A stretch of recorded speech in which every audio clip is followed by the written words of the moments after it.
дар Тоҷикистон аз 1 феврал масҷидҳо кушода мешаванд.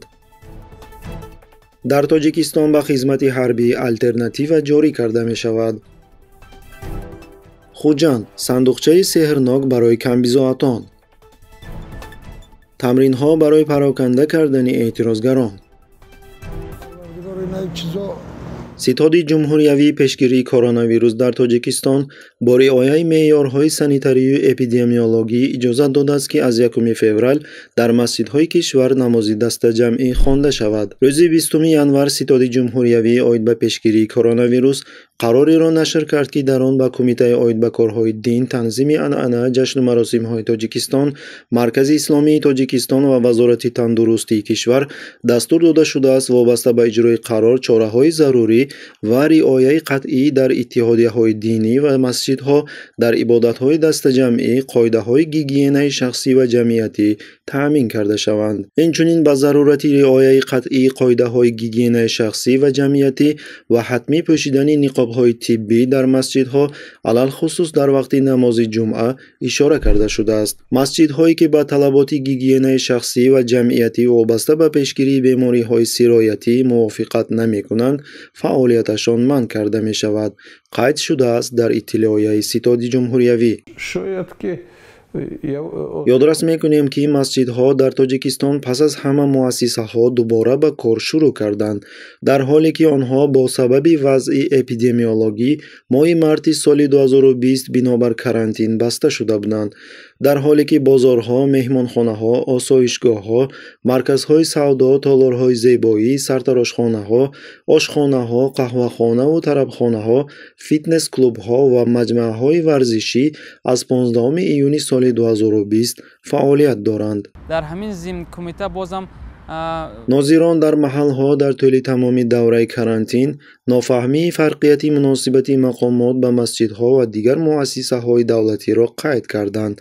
аксар вақт таъкид мешуд ки режим пандемияро ҳамчун баҳонаи дигаре барои маҳдуд кардани фаъолияти динӣ дар кишвар истифода мебарад. истифодаи камтар аз таҳоратхонаҳои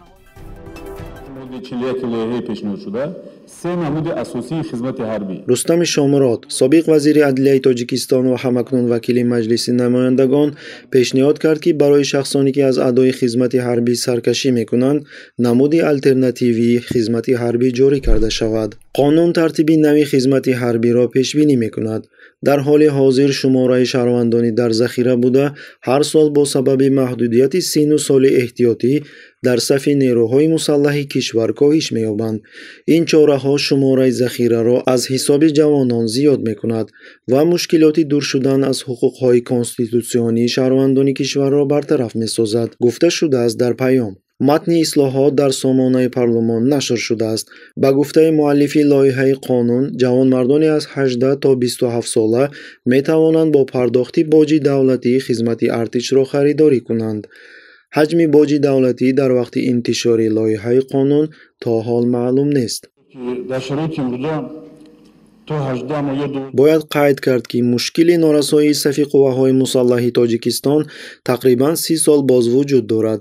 ҷавонон бо сабабҳои гуногун аз хизмати ҳарбӣ саркашӣ мекунанд, аз ҷумла шароити бади боздошт, камғизоӣ, дастнорасии ёрии саривақтии тиббӣ ва яке аз асоситарин сабабҳои нахостани хизмати ҳарбии ҷавонон дар артиш ин поймолшавии ҳуқуқи навсарбозон мебошад. солҳои зиёд аст ки мақомот мушкилии норасоии сафи қувваҳои мусаллаҳро бо ёрии муҳосиркунии муташаккил, бо ибораи дигар облава, ҳал мекарданд. хешовандонро бо ҷавобгарии ҷиноӣ метарсонданд. ҳатто ҳолатҳое сабт шуданд ки то нақшаи довталабон ба хизмати ҳарбӣ иҷро нагардад, ба тамоми деҳаҳо барқро қатъ мекарданд. коршиносон қайд мекунанд ки бо чунин тасмим режим умедвор аст ки ҳам мушкилоти норасоии артишро ҳал мекунад ва ҳам албатта буҷаро бо пардохтҳои иловагӣ пур мекунад.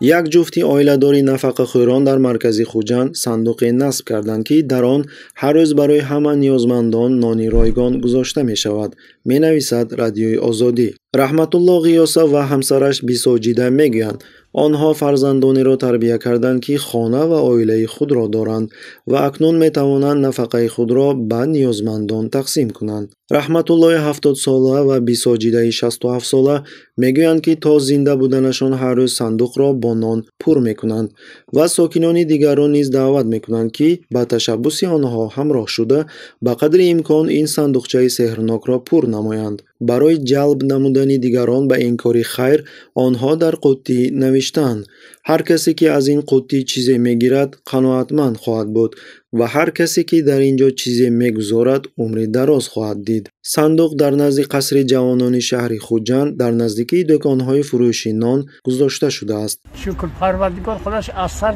دادگی نفقه‌خواران از ما خواهش کردند که هر روز 10 دانه نانی کلان را در قوطی گذاریم.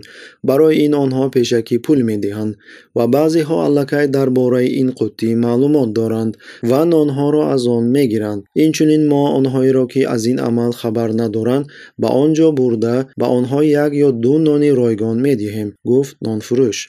قرض قوله قد گشته با تاجیکستان آمیم. طبق آمار رسمی در تاجیکستان 182,000 عائله کم بضاعت زندگی میکنند. با سبب پاندمیای کرونا ویروس و در نتیجه از دست رفتن صدها جایهای کاری چی در خود تاجیکستان و چی در مهاجرت ملتی در روسیه شماره چنین خانواده ها خیلی افزوده است. 21 ینور در خوجند در حدود قسم نظامی 3501 مشق‌های تاکتیکی برگزار شدند. طبق اطلاع سامانه وزارت کارهای داخلی تاجیکستان، مقامات حفظی حقوق ولایت سوخت اصولهای فرو نشاندن اعتراضهای عمومی و آشوب‌ها را کار کرده برآمدند. طبق اطلاع وزارت کارهای داخلی، تمرین‌ها 1 هفته ادامه یافته. هدف آنها حفظ ترتیبات جمعیتی، حفظ جان ساکنان و حفظ مالکیت جمعیتی و دولتی هنگام تظاهرات بوده است. با گفته کارشناسان، پتانسیل اعتراضی اهالی کشور هر روز می‌افزاید، علل خصوص در شرایط مشکلات اقتصادی که احتمال زیاد رژیم رحمان را به ترس آورده است. ولی مقامات حفظ حقوق اشاره کردند که تمرین مذکور نقشگی بوده است و افزودند که چنین تمرین‌ها همه ساله برای سنجش مهارت کارمندان برگزار می‌شوند.